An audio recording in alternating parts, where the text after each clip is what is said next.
Assalamualaikum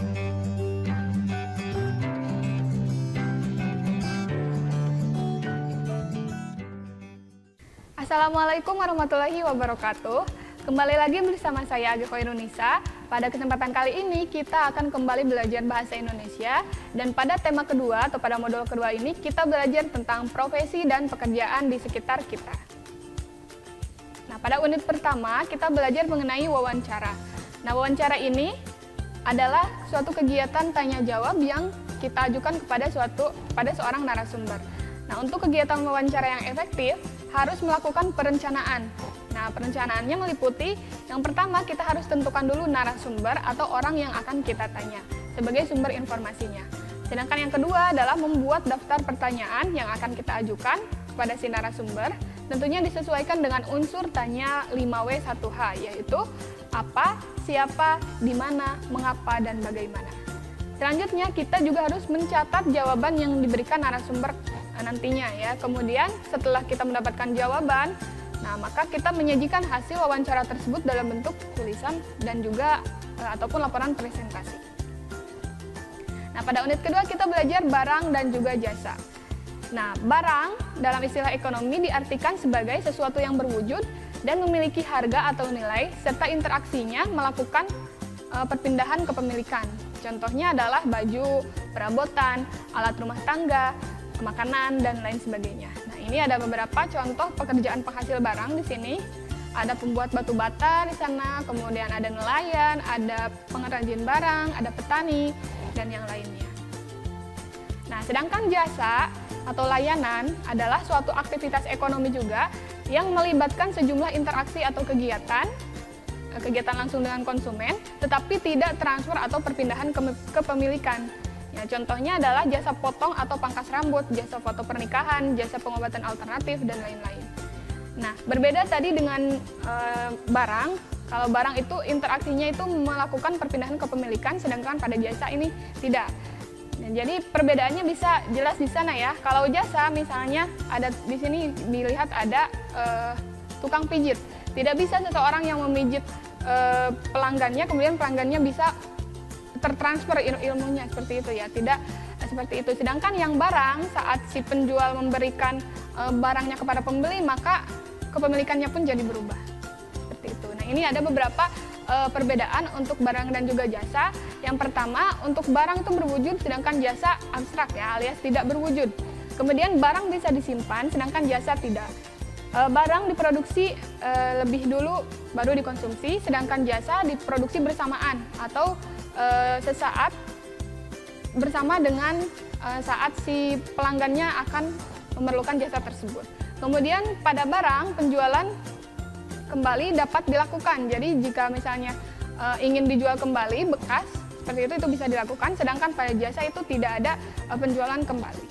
Selanjutnya barang banyak menggunakan proses mesin untuk produksinya, sedangkan jasa banyak menggunakan proses manusia atau pelatihan, pendidikan, dan lain sebagainya. Nah, di sini ada beberapa jenis jasa. Ada pada usaha rumah tangga misalnya adalah perbaikan rumah, kemudian perawatan kebun, dan masih banyak lagi.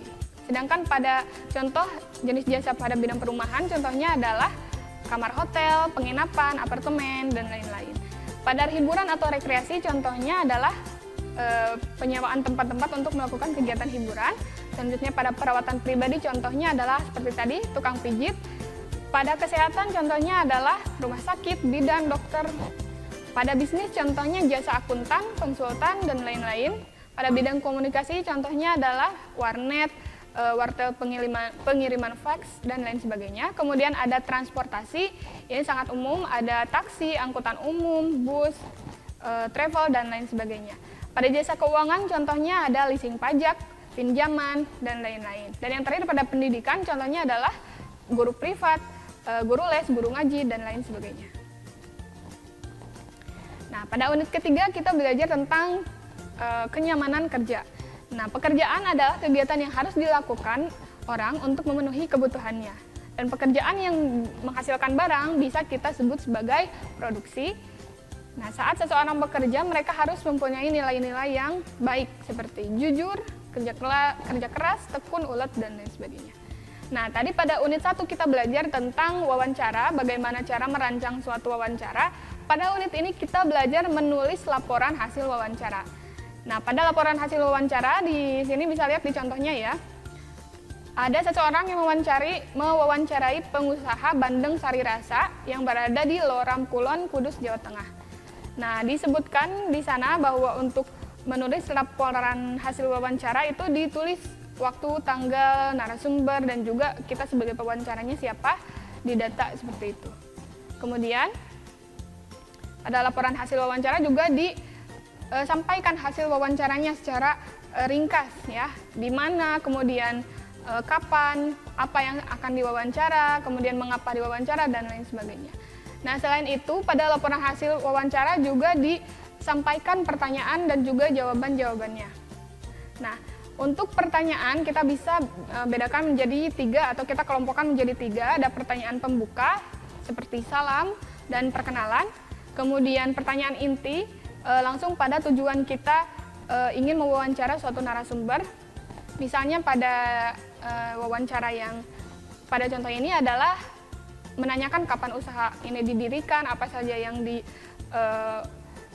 diproduksi misalnya, dan masih banyak lagi. Dan yang terakhir adalah pertanyaan penutup. Biasanya berupa saran-saran atau meminta saran dari narasumber, terima kasih, dan juga salam penutup. Itu saja untuk bahasan pada modul kedua kali ini. Terima kasih. Wassalamualaikum warahmatullahi wabarakatuh.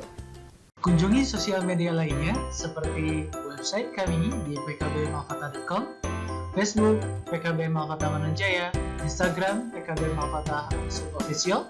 Dan terima kasih telah klik video ini. Jangan lupa like, comment, share, and subscribe untuk menunjukkan dukungan kamu terhadap channel ini. Enjoy the video PKB Malkata.